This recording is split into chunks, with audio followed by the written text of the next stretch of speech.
T'as pas l'impression quand même que dans le discours de Poilievre, il y a quand même un conservatisme qui n'existe pas au Canada, qui est importé des États-Unis, là? Ben oui, puis comme dans le discours des libéraux, il y a un encouragement au fait que le régime colonial canadien-anglais vienne oppresser les francophones, ne serait-ce que sur la question de la loi 96, quand il dit qu'il va s'attaquer à l'utilisation préventive de la clause de souveraineté parlementaire.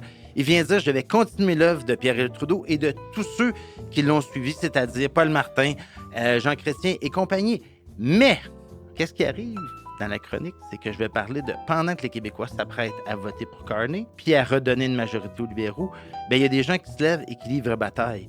Et j'ai nommé Daniel Turp et Maxime Laporte, qui, eux, ce qu'ils ont fait la semaine passée, c'est qu'ils ont déposé une plainte contre le Canada au Comité des droits de l'homme des Nations unies. Et donc, c'est une première. Et la raison pour laquelle ils ont pu le faire, c'est qu'ils sont allés en cours.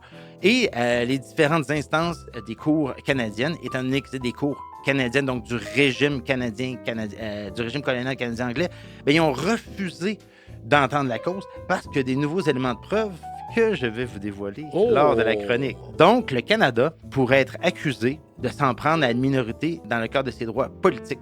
C'est grave ce qui est en train de se faire. Puis là, ben, on va être en mesure de pouvoir le démontrer.